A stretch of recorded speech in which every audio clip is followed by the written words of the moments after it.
Listen to Pierce and Justin tell you a story about a complicated man. Welcome to Not Just Any Book Club, the Odyssey edition.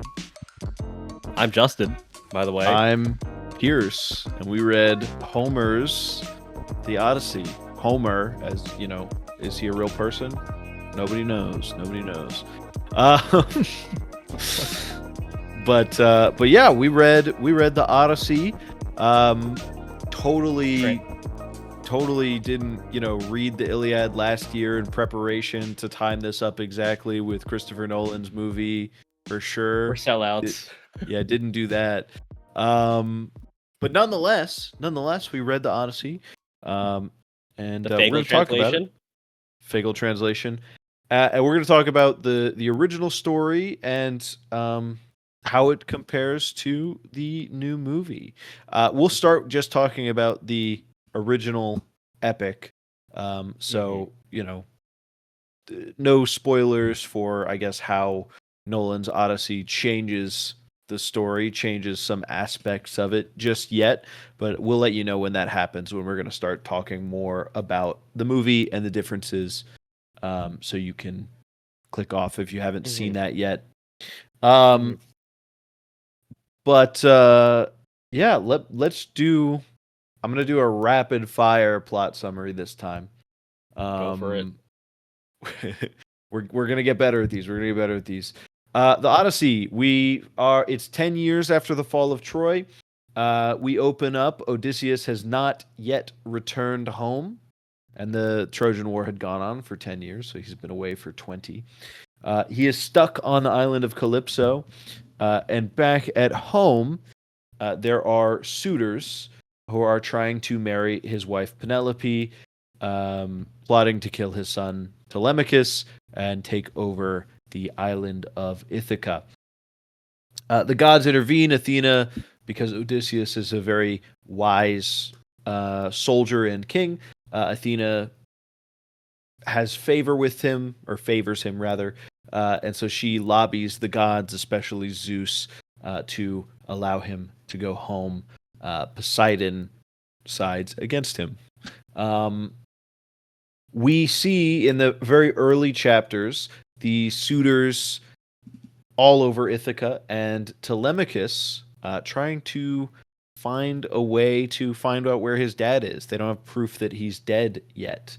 So he goes to the Greek mainland under the watchful eye of Athena to talk to Trojan War veterans Nestor and Menelaus.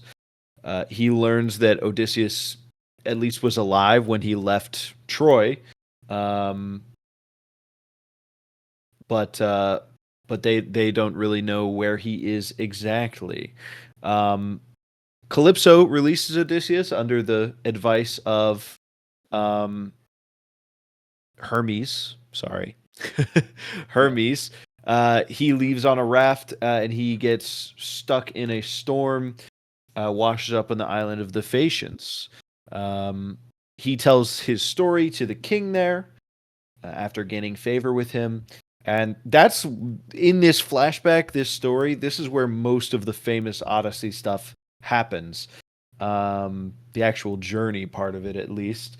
Polyphemus, the Cyclops, the Lotus Eaters, the Wind God and the Bag of Wind, the Lystragonians, his journey to the underworld, the Sirens, Scylla and Charybdis, so on and so forth.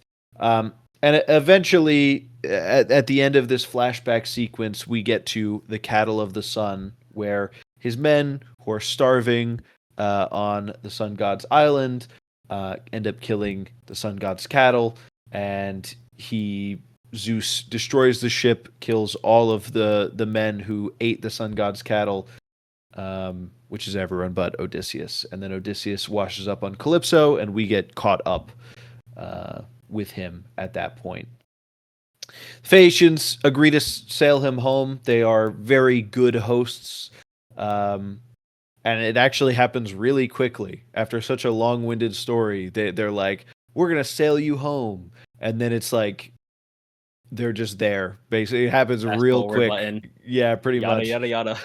Um, the latter half of the book is a lot of focus on Odysseus actually returning home. Obviously, these suitors want to become kings of Ithaca, and he's worried about that. So Athena disguises him as a beggar. He meets up with loyal servants, especially Eumaeus, the swineherd, and he comes up with a plan with the few loyal servants he knows of and his son Telemachus to take back his home.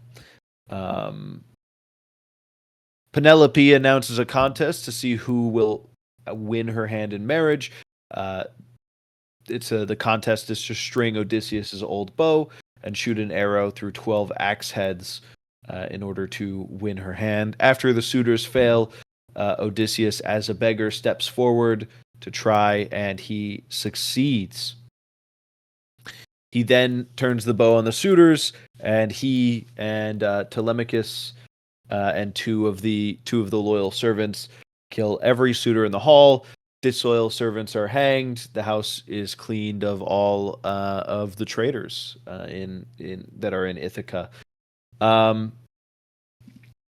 Penelope realizes it's him after testing him. They go off to visit Odysseus's aged father, Laertes. The dead suitors' families arrive looking for revenge, and Athena kind of just imposes peace, basically. She messes with their memory, if memory serves me correctly right now. Is that right, Justin? Do you remember? I mean, I remember it being a little bit anticlimactic at the end. I thought they were like building up for a battle, and then Athena says, "Stop fighting!" and then they don't Yeah. fight. Oh, But I think she messes with the memories of the families. Maybe I'm wrong, but I can't find it and I don't have it in my notes. But I thought that that's what happened. We can move on. That's basically the end of the poem. Odysseus is home after 20 years. He returns to his throne. And everyone is happy except for all the people who died. And yeah, that's the Odyssey. That's the Odyssey for you right there. Mm-hmm. Now, let me ask you, Justin. Mm-hmm. After I assume you, like me, read parts of this in high school, right? And actually, elementary school, because, well, probably not the translation. It was like a very broad overview, but yeah, I did read it. I'm now realizing I didn't read it in high school. My only exposure pre-college was elementary school, so it's I been a don't long time remember. since I actually read it. Yeah, I don't remember reading parts of it in elementary school. I probably had heard of it, I would imagine. Maybe they talked about it in class. I mean, we went to Mm-hmm. elementary school in the same state, so. Um, Mm-hmm. but in high school in Texas, we read excerpts from it. We basically read like an abridged version, from what I can remember, I would imagine, of yeah. a lot of the huge important moments. I remember Mm-hmm. specifically reading about Polyphemus, and I remember the axe heads and Penelope testing, but I don't remember 100% of it. Anyways, Yeah. after having not read it for in a long time and actually reading it cover to cover, probably for the first time, Yes. I actually enjoyed it quite a I bit. really liked it, yeah. I was Um, surprised too how much I enjoyed it. Probably because of the translation, which I think that we both read the Fagles translation. I know that there's the Wilson translation is the bigger, probably the more modern retelling, and I've read an excerpt from the Wilson translation just to compare, and it's a lot simpler, Wilson's translation, but it kind of strips it back, but it's still more clear. How readable did you think that Fagles translation was? I thought that it was highly readable. I mean, I think that Mm-hmm. in translations, there's got to be some kind of a balance between readability for modern people and also um, kind of holding to the majesty of like such an epic Mm-hmm. poem and making sure that we still get across um like something that I've heard about Emily Wilson's translation that I really like um and I don't know if this is part of the reason why it's much more simple, but she uses actual poetic schemes in English. Is it Iambic iambic pentameter, I believe. pentameter? I Does she think they're use both. iambic? Does she use iambic pentameter in this one? Um, Oh, I'm sure there are. I'm yeah. sure there are other rhythmic English poetic rhythms. Rhythmic rhythms, nice one. I'm sure there are other examples, but I think she does use iambic pentameter. Um, I just googled it. According to the official website, that is the case. wow, yeah. So that is something that I really like about Emily Wilson's translation. That from what I've heard, that Hmm. it holds that up. I feel like all the excerpts I've read of the Odyssey um, have much more of a focus on um, kind of getting the words across, the direct meaning, perhaps. Um, we are no Greek scholars, I will add before we Hmm. talk about exactly What all what the gave that different things away? with translations. But it definitely feels, I would say, the Fagles translation archaic in some sense. That we're Hmm. reading. It feels like we're reading closer to what it might be literally, like what the Hmm. literal Greek words say. Whereas I'm sure Emily Wilson's, the benefit of that is you get the poetics across. Like this is supposed to be Hmm. a poem, and although there is kind of a rhythm to it. I don't know if I don't know if I would say that eh, that it captures that necessarily. Hmm. Um, From what I've heard, I know I've listened to a lot of her interviews because I guess she's the most current recent translator. She's been on a lot of podcasts. So I'm like, all right, I just listened to her without reading her official translation. She also makes it a lot more readable by removing a lot of the epithets because that was kind of the big hang up I had with the Iliad, where when someone died, they just gave them a title right after and made it a little bit confusing to read. So that would be appreciated because I don't think that happens much in the Odyssey with the Fagles translation. Fagles translation. Sorry, keep on forgetting that S at the end. And the other thing is that she uses modern language, which I kind of alluded to in my little punchy intro, where if we read the beginning, she uses the word complicated man to describe Odysseus, which is a very modern word. It's not the oldest word in the English language, but like it's a very modern word with modern connotations. So she's trying to bring it into the present day for our understanding, which I think is well yeah. appreciated. And what I would add to that also, that again, we're not scholars and we actually haven't read Emily Wilson's translation, but something that I have heard is that her translation makes it a lot more clear of kind of the Hmm. complicated nature of Odysseus as a hero. That he's wily. Yes, he's a hero. Like the Greeks would have looked at him as heroic, but he's also wily. He's also he like hubris is his most famous characteristic, right? Hmm. Like those um those uh, moral setbacks is not the right word, but you know what I mean. Qualms. Those come through a lot clearer in her translation. So I have heard, but Yes. nonetheless, Yeah. Yeah. I'm reading through an excerpt of what is it? Her translation of the Iliad in a New Yorker article, and apparently, she uses the words that are notable: flirty, flabbergasted, and inappropriate. And one of the slangy outbursts is like, "Stop! You're acting crazy, Menelaus," which that is an interesting choice to be using. Again, that sounds very modern. I don't think that is ever found in the translation of Fagles, but that is a very interesting choice, and she makes it yeah. her own in a way. I do also think that it, you know, up to a certain point, like maybe one day the something that has the same goals as the Fagles translation will need to be retranslated because English changes over time, yada yada yada. But Yeah. for now, we both said it. The Fagles translation is very readable. It's Mhm. always there if that's what you want. And Yeah. she just has different goals in her translation. And so there's a lot of controversy surrounding her that I think is Yeah. way, way overblown.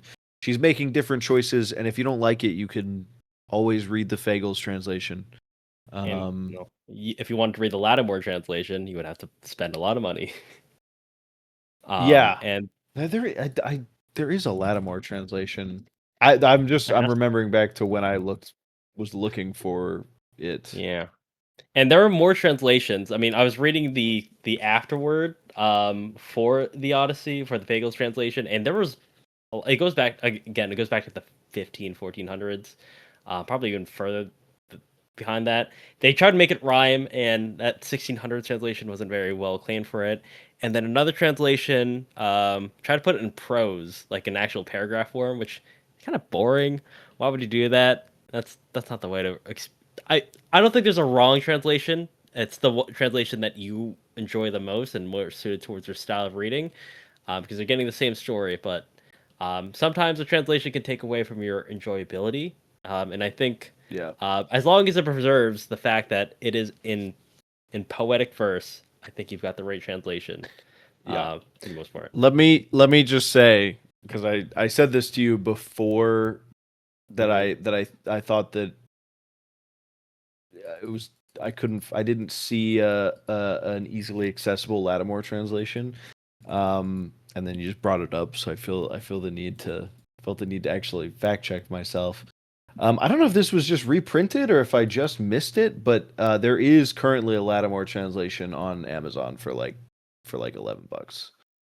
Damn. Um, so maybe I'll just cut this all Huh. out. Maybe not. If not, we did correct ourselves. So whatever, I guess. You make mistakes. Yeah. Yeah. Um, I could have just missed it, or it recently got reprinted, Hmm. or Amazon was just out of stock when I was looking. I don't know, but I now it's Hmm. there. Um, either way, Hmm. uh, yeah. Um, so translation aside, right? The idea of the different translation choices is to get across some kind of meaning, and we've pointed to that a little bit in our um discussion of the translations.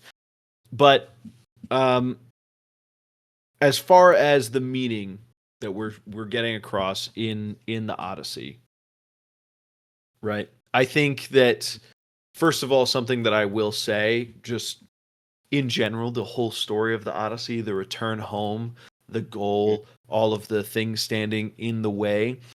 That's yes, it's like fantasy, it's myth, it's all this epic all these epic things that Odysseus does on the journey home, but you can place a lot of the things from his journey into your own life, and that's with all the great books. That is kind of the Hmm. um, what is so good about them, that you can pull out of them lessons for just life in general. Um, Classic for a reason. A yes. classic, especially because it's Greek. And so when we look at it, we're going to get into some other specifics. So what do you think of Odysseus as a hero? Um, how heroic do you actually think he is? Well, um, I was I wasn't super critical of his actions like throughout the story. But at the end, when he goes back to the suitors and slaughters all of them without remorse, that did kind of freak me out. I was like, damn, no mercy. I don't think he's shown to be merciless throughout the story, unless I'm remembering incorrectly. Um, he does have, I'm assuming, the Greek values of honoring hospitality. He does try to help his men out and tries to urge them to keep on going. But I think that he, according to my values, I think he's overall a good person. I know that some modern interpretations say that it's a little bit more ambiguous to that, but I think He is a little bit more gruff, a little bit more tough, but he is a warrior through and through. So Yeah. There's also something to just be said about him um, kind of fitting into Greek values, mhm. ancient Greek values in terms of heroism. He is highly intelligent. He's a plotter and a Yeah, schemer, he's a and that's schemer. something that they would look positively on.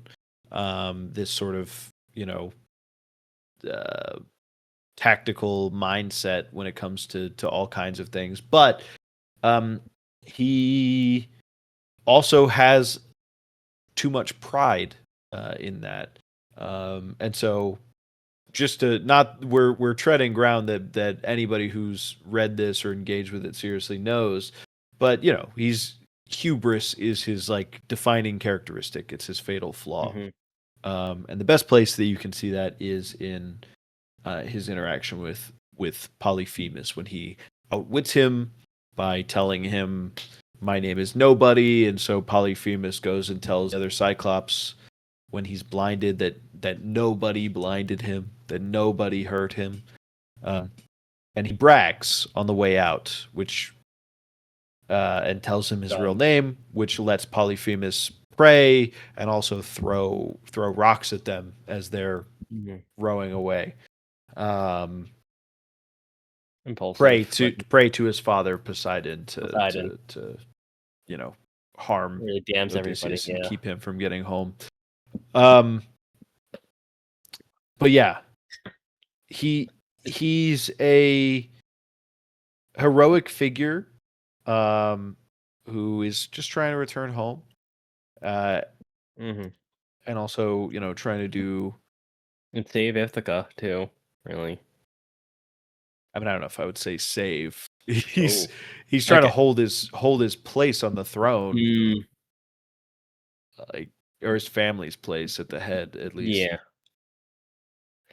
I've heard it, I mean, I don't know, this is like an online thing. I've heard that there's an interpretation where Odysseus does and Penelope don't really love each other. They're just there just to they want to reunite just to basically for political reasons rather than love reasons. I don't know if that's a valid interpretation. I'm pretty sure the Fagles translation really, at least in the last two books or last three chapters of it, they do kind of make explicit that they do really love each other. But I've heard, um, I guess through the grapevine, that maybe that was something that modern scholars have kind of just kind of added to it. So me putting my 2 cents in from another 2 cents that are online about. So. Yeah, there's also I know there's questions just in Greek myth in general if she stayed loyal the entire time that he was gone. Oh. Um but yeah. What else would be good for us to talk about the um I mean I yeah, would say that I was yeah, go ahead. surprised, but that with the Odyssey that we're all kind of familiar with, the journey, um, like the iconic set pieces, including the lotus eating part and the Polyphemus, the Cyclops. They're not that long in the grand scheme of the entire story. I was actually kind of surprised as to how much it was all about Ithaca and the basically restoring order in Ithaca and reuniting them, which kind of emphasizes Odysseus's cunning, or his strategies and everything, which I thought was kind of neat. I at first I was a little bit disappointed with the fact that it was all about him just returning home, and maybe the pacing may suffer a bit there. But at the same time, I kind of appreciated the fact that it was such a small, not the biggest part of the story. It's all about his trying to fight back and return to the throne. Yeah. Um I guess we should also dig into a little bit what all the obstacles are, right? Um Mhm. so the Lotus Eaters, that's a really quick one. That's like I Very shocked long. at how quick that one was because it's like barely anything. But a lot of the obstacles are temptations for humanity, right? Things that we think we might want.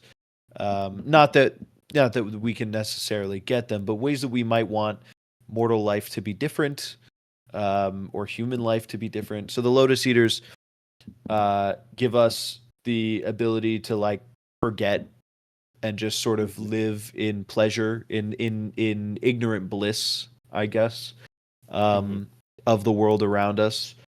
Um, the sirens are sort of a form of knowledge, I suppose, like a Hmm. um, Forbidden knowledge, I guess. yeah, forbidden knowledge, something that basically like complete knowledge of kind of where we fit into the world, maybe where we fit into our own stories.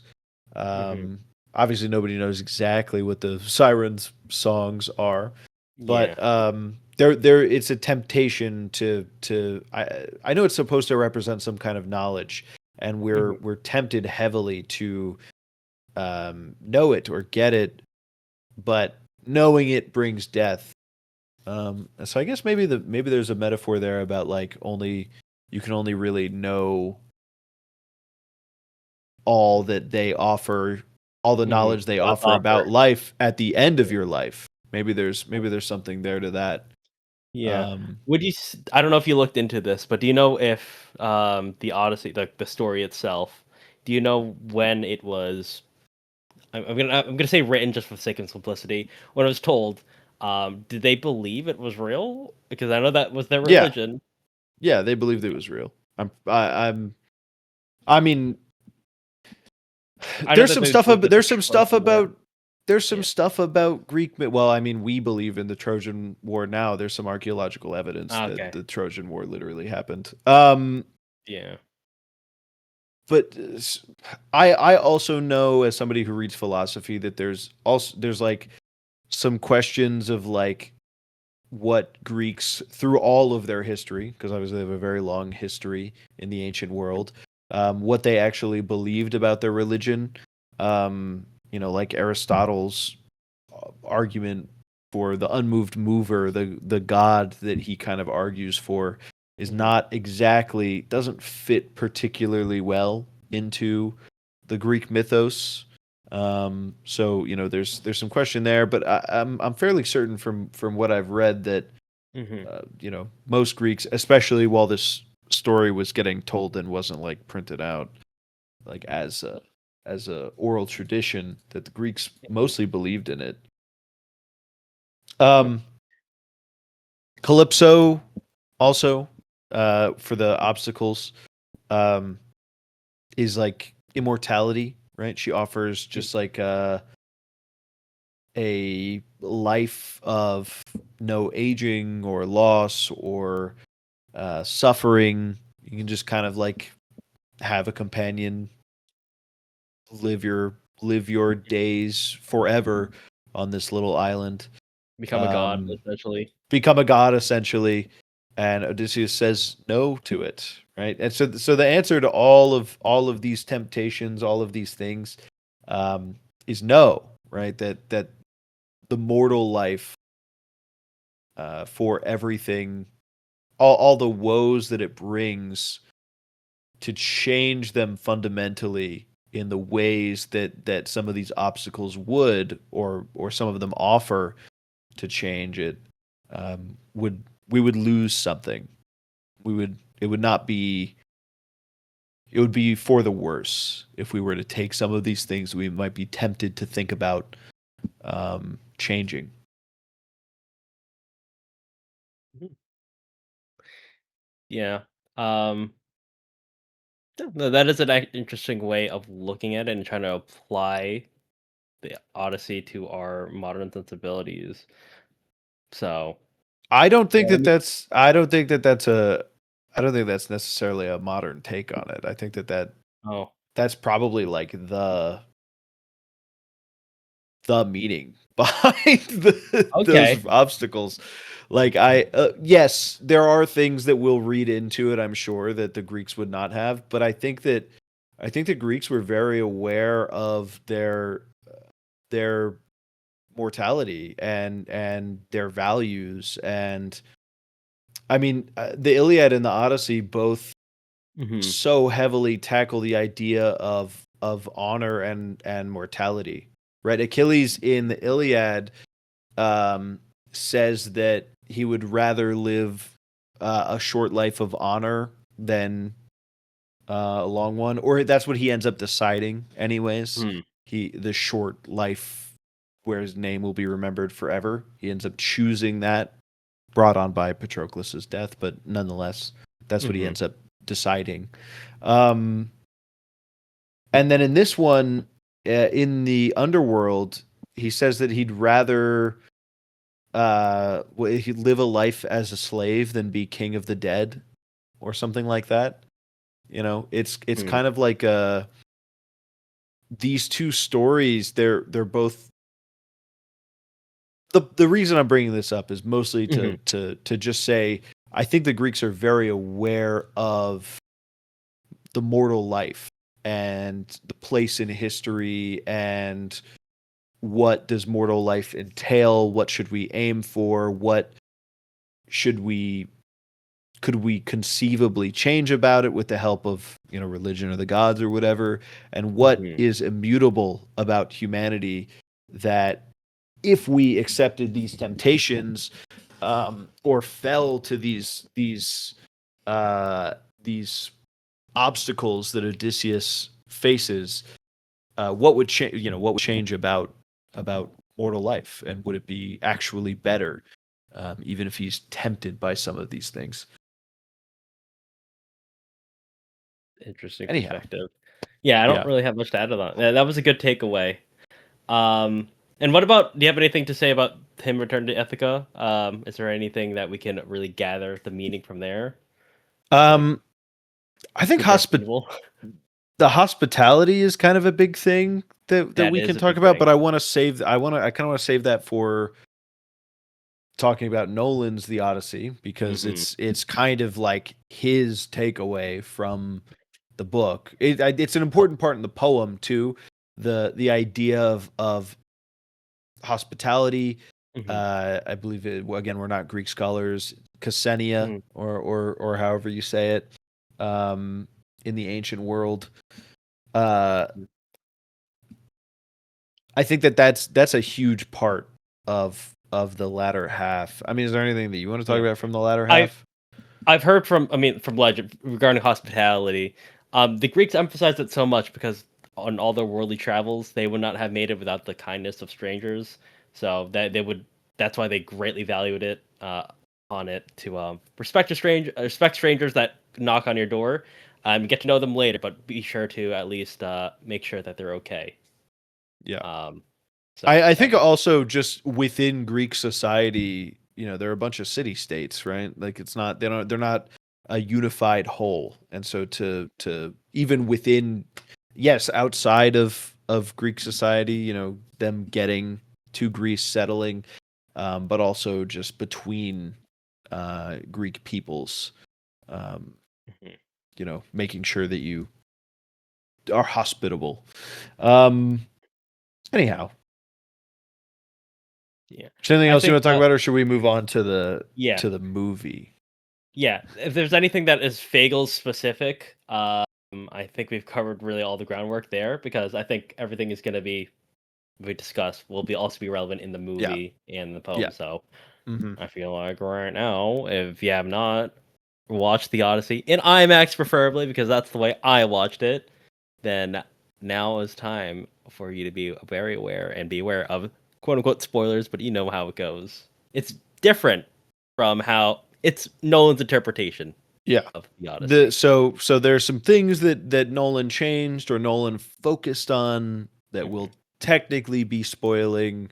Um, he definitely changed some things, but the thrust of the story is basically the same. So if you're not as worried about the meaning behind it, which is the probably the biggest difference where he focuses that meaning, then listen on. But I would recommend, if you haven't seen it, just click off and go watch it and then come back, because we're gonna be Yeah. talking about Christopher Nolan's The Odyssey starting now.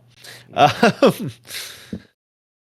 Um, okay, so um, first of all, I would say we can talk about how we generally felt about the movie.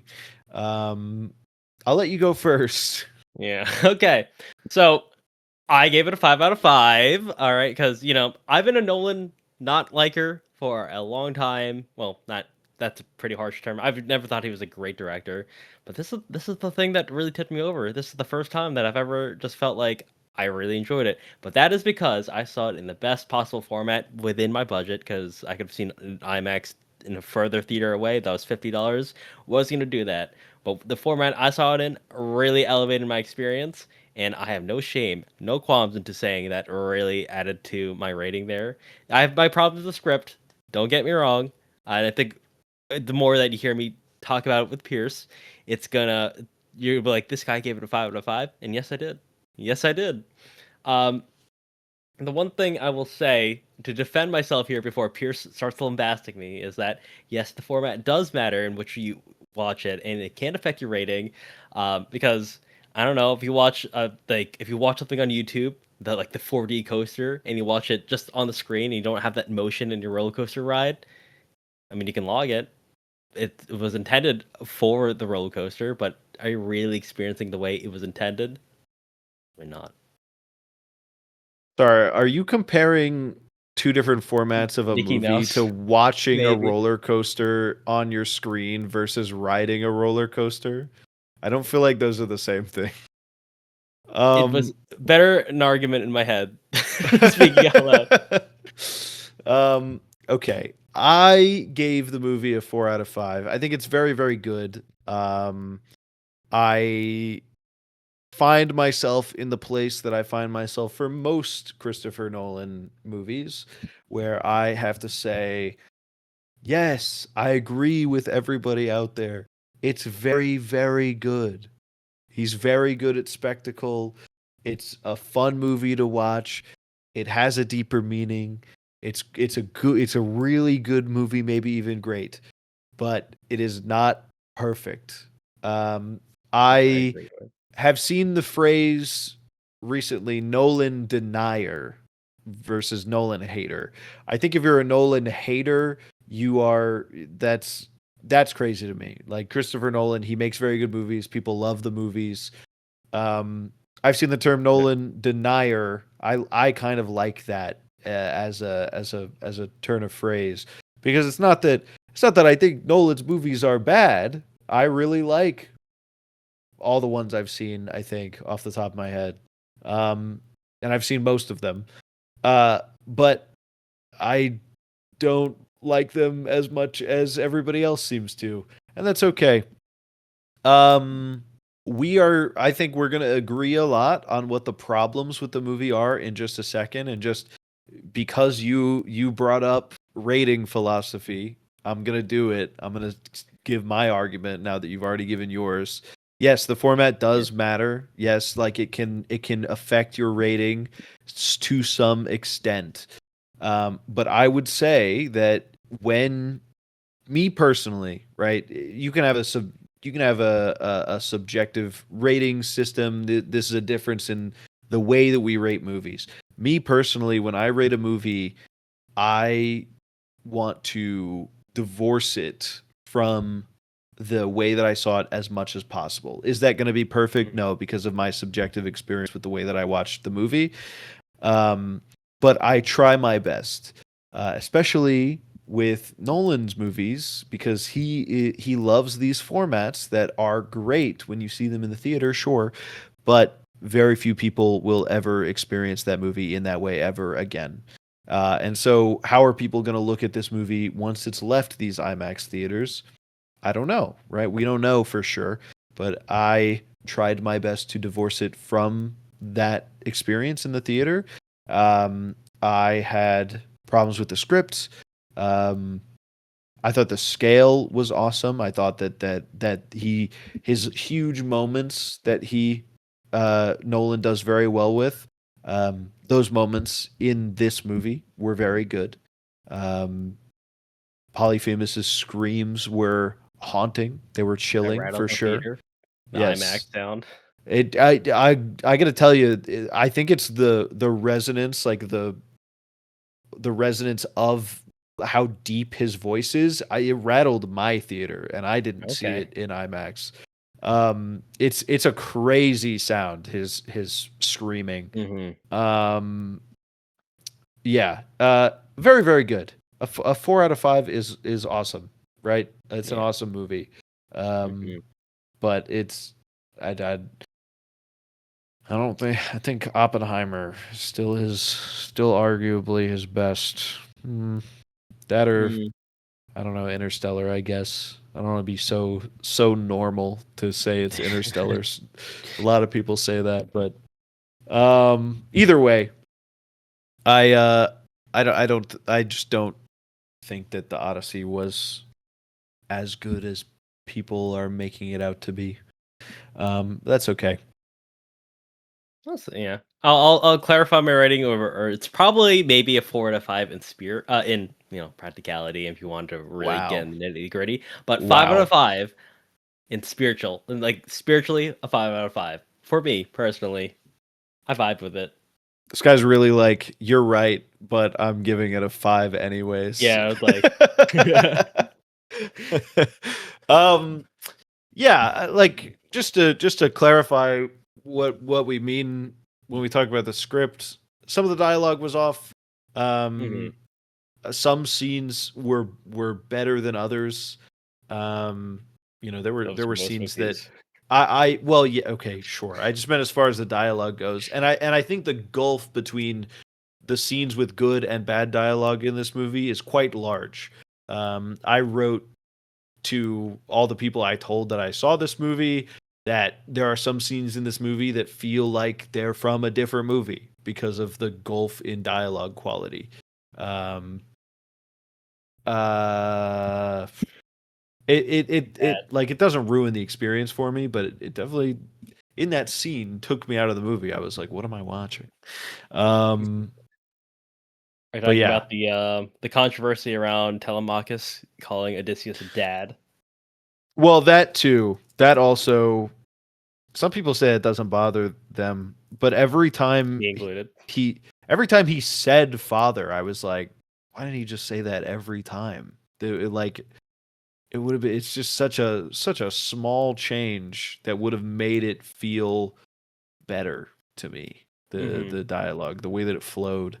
Um, regardless, how does it actually compare to the epic poem? So Christopher Nolan has kind of updated the story a little bit in his own way. Hmm. Odysseus has become kind of a pretty classic Christopher Nolan protagonist at this point. A guy who's kind of working through his psychological problems, whatever those might be. In this case, PTSD from the Trojan War, basically, from breaking the rules of the world, Zeus's law, which is effectively, and this is where people say that Nolan somewhat Christianized the Odyssey. Um, Zeus's law is effectively the golden rule from Christianity: treat others the way that you would like to be treated. Um, I've seen some people online saying that like this is, you know, I I'll just say it. I'll say his name because this is the main person I saw making this argument. I saw Ben Shapiro say that like that is not present in Greek mythology or the text of the Odyssey. Like it's not implicit in it. If he had said explicit, I'd have less of an issue with it because yes, nobody in the Odyssey explicitly says treat others the way that you would like to be treated. But implicitly, yeah, the hospitality, the rules about like treating people who show up on your doorstep like well, like human beings. The implicit meaning of Ksenia is similar to um to the golden rule from Christian ethics and morality. It's a little bit I'm not going to say it's exactly the same, right? Nolan definitely pushed it on the spectrum more Hmm. towards the way that Christians think about it, but it's in the original text also. He didn't pull it out of nowhere. Hmm. Yeah. But yeah. Um I don't. We're not gonna. We're not going to address the the culture war that is probably surrounding yeah. this movie. Yeah, I just wanted to address that specific point, Yeah, yeah, and Ben Shapiro is just the person I saw make it the clearest. Other people have said similar things. I just saw again that tweet verbatim make that point. yeah. There's other culture war stuff going on with this movie that I don't really care to talk about. What I could say is that for the meaning Nolan was going for, the casting that these culture warriors had a problem with was actually perfect. It was actually really Yeah. good. Actually, Um, yeah, pretty inspired actually because I think this Nolan's take on it being more about America, right? yeah, Everybody speaking in American accents and everything, and I've seen some discussion about this being analogous to our to America's actions across the world, and Christopher Nolan. Well, I guess Odysseus just trying to reckon with that in a yeah. way. We are the world police. We're the heroes. We're going to come in. We're going to help people, right? Which is analogous to Odysseus and his plan with the Trojan horse being, it's a gift to Athena, kind of breaking some of the golden rule there, breaking the rules of the gods and stuff. Um, Similarly, we have this promise that we're in the Middle East or wherever else to help people, and then Mhm. we leave it destroyed Or and destabilized. Yeah. Um, many times over. Many times over, right? Exactly. So, yeah, I think that interpretation is really Hmm. really good. I think that that's pretty spot on. Hmm. Um, and that's kind of what makes this very much Christopher Nolan's The Odyssey. Hmm. It's not the ultimate take on the Odyssey as the epic poem that exists, right? It's not Yeah, a perfect adaptation of this and all the things that this poem means. and It it wasn't trying is to be either. it's not trying to be. Christopher Nolan has a take about being anti-war. He has a take about the way that we're treating each other in modern society. He has a take about American imperialism in the modern era that he's using the Odyssey to put out there. Um, and I think he does a great job at that, right? Like if you walked into this movie wanting a perfect adaptation of the Odyssey, you were probably disappointed. But if you walk into this movie willing to hear what Nolan wants to say, I think that he actually does a really good job. Hmm. Yeah, no qualms with that. And I think I think all the cast, like all the actors, did really well in their designated roles. Especially Robert Pattinson. What a guy! He I love was Robert he was something. Pattinson. This Somebody is get his these year. beggars out of here. That was good. Yeah. He's Uh, really he's so funny. yeah. Yeah. The music, Ludwig Göransson, Yeah. fire. The He's gonna amazing. win he's gonna win another Oscar. Um Yeah. and I hate to say it because I was really hoping that One Battle After Another would win last year for score, but I got like I don't know. If his is the best this year, maybe I don't hate to say it, but not all the movies haven't come out yet. But his is I mean, it's gonna be the front runner until something Yeah. else like knocks all of our socks off. Hmm. And I also really like the fact that it was very much. I mean, I know that practical effects are not on the way out, but I really like his dedication to using practical effects, filming on location, and making this look as real as possible. Did you Because see that the I saw in an interview with Anne Hathaway and Tom Holland that the Cersei scene was Mhm. practical. The all Yeah, the morphing of the animatronics. pigs, it was Yeah, animatronics and sculpting, and it was yes, it was sculpt and all clay. practical effects. Yes, and how I love the interpretation of Cersei. I mean, they really lean into Cersei being a witch and turning people into pigs because I kind of went into it not knowing how they could make people turning into pigs scary unless they do like full on body horror. Um, but like the way that they Which did it here, they really delivered. they basically Yeah, did full on body horror. yeah, they did.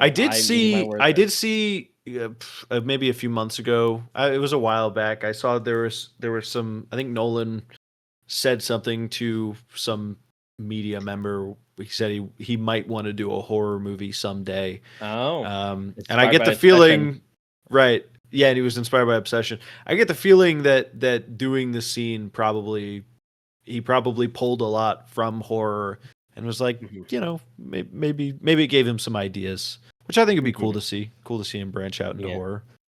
Yeah. Oh, I also love the fact that they were kinda eating they're being force fed it, and they're, like, being forced to eat it. Apparently, they did that with reverse footage, which it made it look very creepy, very creepy. Polyphemus, the Cyclops himself. I love the interpretation. They actually made the Cyclops very scary at the expense of it being accurate to the story because he doesn't speak, right? Um, Yeah, we lose the famous nobody mm, wordplay, yeah, which which, Christopher he Nolan. shoots the I saw bow. Yeah, I saw an interview where Christopher Nolan said that he couldn't get it to work, like the language Mhm, doesn't work exactly or something like that, which I don't think is true because it works in the book. But I think in a movie where you're asking us to take this Cyclops seriously as like a scary force, mhm, that's why it's not that the language, yeah, the joke doesn't work. It's that the like what he's going for in that yeah. moment doesn't work. Yeah, and again, I like the compromise they did with him shooting the bow into the eye. That was a cool, I guess, replacement for it, or a wink at the fact that he has his pride. Because even the guys around him were like, "Dude, why did you do that?" Um, Yeah, yeah. The thing is because there's no this is one of my criticisms about the movie in terms of like the way that it was changed. I feel like Odysseus in the movie is much more of like a straight up and down cinematic hero who has his mhm, issues still, but mhm, he's much less complicated than in the book. And so because in that scene you could say like, oh, it's a pride thing. You could mhm, also, especially based on some of the shots as they're leaving the cave, I feel like you could mhm. also make the argument that he's like mad about his other Uh, that Polyphemus killed some of his other crew yeah, members. kind of like a bit of Uh, vengeance. right. And so it's a vengeance thing and maybe not a pride thing, but maybe it is a pride. Like you don't know just because there's not they don't talk about it that much. Um, and his flaws are not really shown that much throughout the rest of the movie either. Not those flaws at Hmm. least.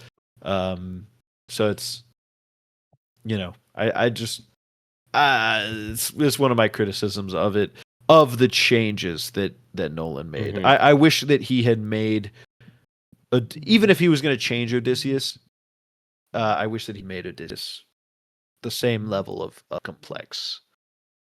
Yeah, because I know that I don't remember anything about him in the Iliad. I've such a passing name, and it's been a while. I know that he was kind of like he played a key role in the sacrifice.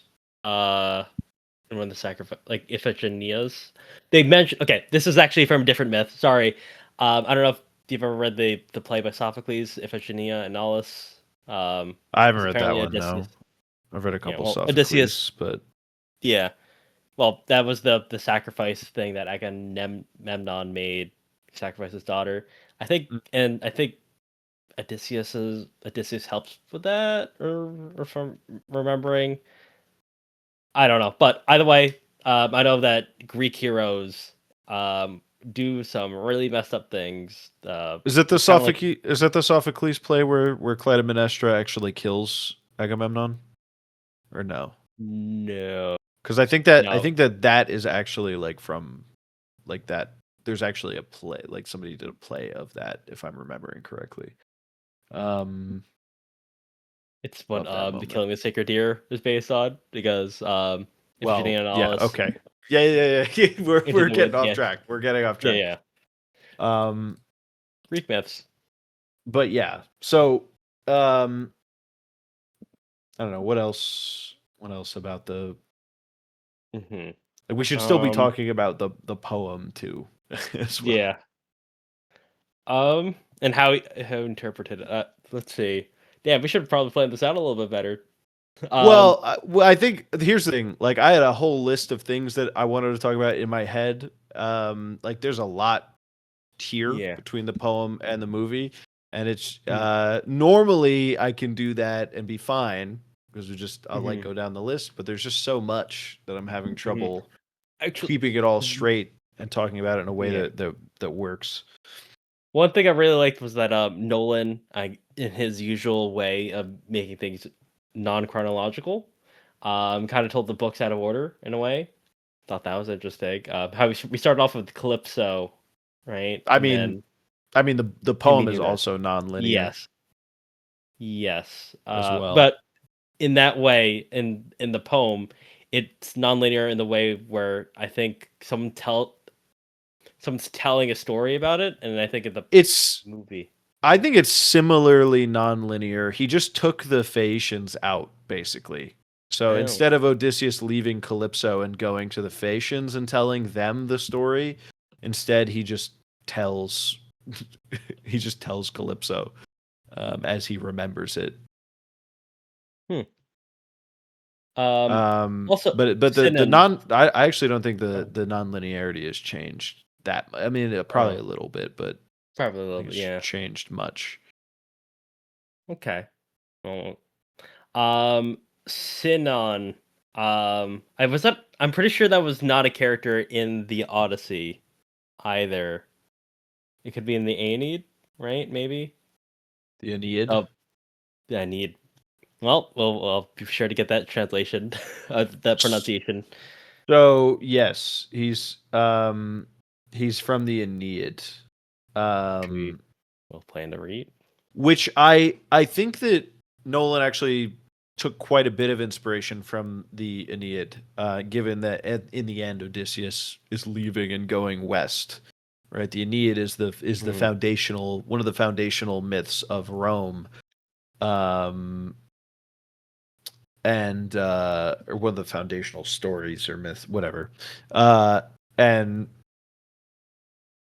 Odysseus is like going west in exile, leaving Ithaca, which, if you didn't know, Ithaca is on the west side of Greece over by Italy. So he's Mhm. going off in that direction.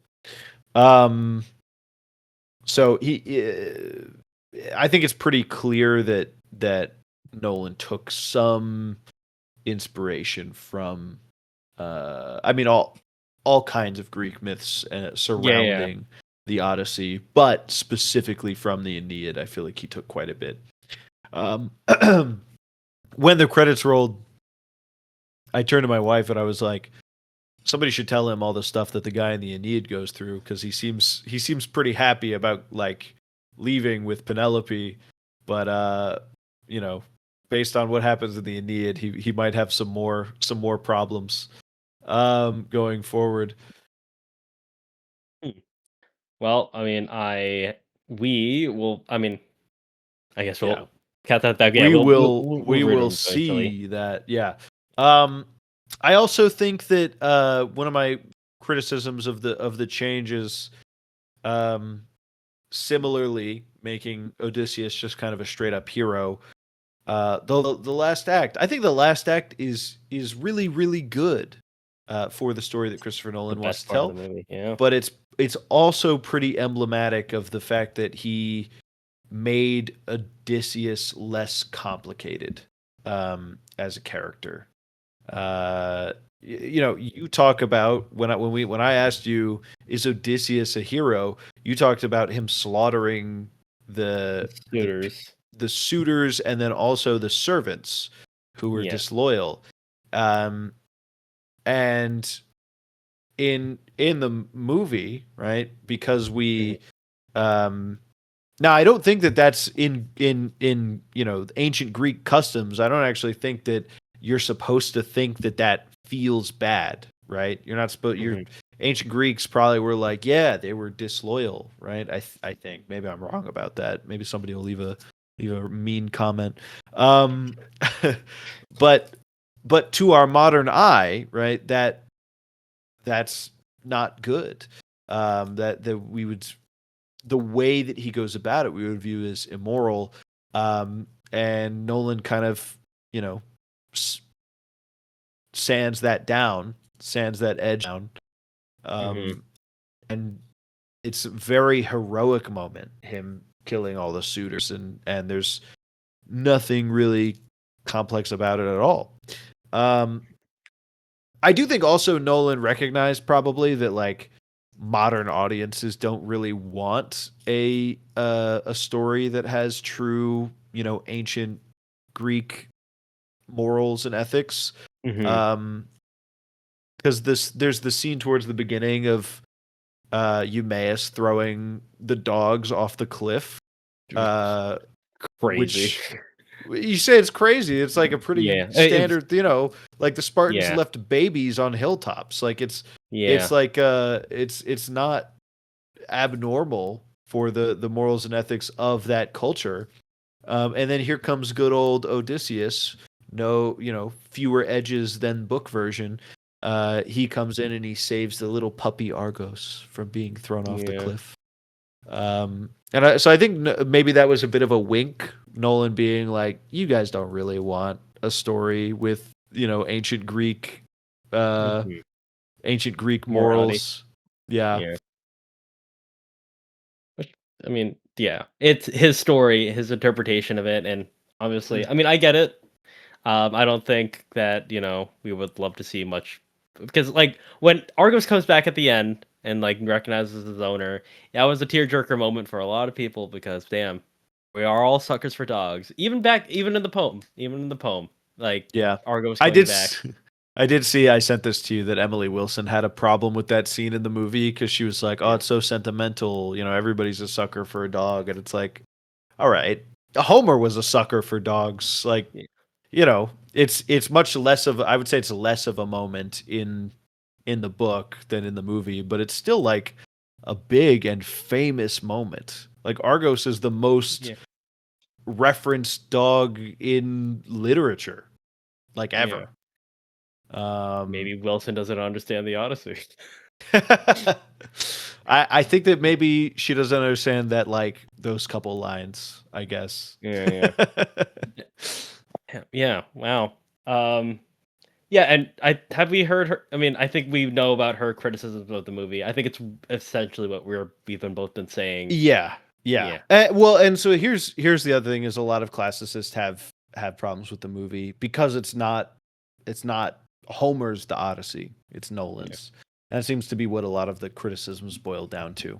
Is the classicists have kind of an expectation for what Homer's The Odyssey is supposed to be, and Nolan is doing his own thing and hmm, telling this like kind of left wing, anti American, anti war story hmm. using the Odyssey as a plot for that. Which yeah, um, which I mean, again, I think we've talked about this, but like it's valid, and I think when we Did get I into hold it? our Wait, wait, little wait. ending Did I segment, see?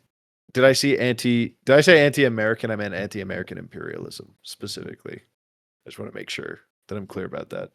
But yes, can put continue. that out of context. Yeah, I think I think when we get to the ending segment, I think when we talk about adaptations and everything, I think everyone's gonna ascribe a meaning to the Odyssey.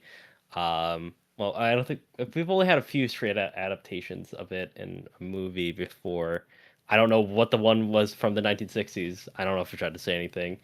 Um, but I don't. It's very possible to adapt the story and spin your own thing. I think it's because it's in public domain, the ultimate public domain sort of story, where it's ancient. You can reinterpret the story to be your own thing. So it's not a sin from Christopher Nolan to add a message that was never fully intended to be in there. And I think that's kind of neat, to be honest. Um, I think that's all I have to say about the movie. I don't know if you have anything else to add, Pierce. Nope, I don't think so. Okay. So, all right. So now we're gonna go talk about the ending segments. I don't know. I think we kind of briefly discussed it on it. But are there any notable adaptations of the Odyssey, a movie, musical, series, and album that you would like to recommend to people that may have liked this? Um, Things inspired by the Odyssey. I think that there's a lot of films inspired by the Odyssey that are definitely worth your time. I'm not gonna shock anyone when I say these. Uh, 2001: A Space Odyssey, Oh Brother, Where Art Thou, are probably two of the most critically acclaimed adaptations or inspirations from the Odyssey. Hmm. Both of those are very good movies. I have heard good things about The Return with Ray Fiennes. I have not seen Hmm. it, but that is essentially a movie that is just about The third Odysseus's, act. Yeah. like, when he gets home. Um, so I've heard good things about that. I'd actually like to check it out personally.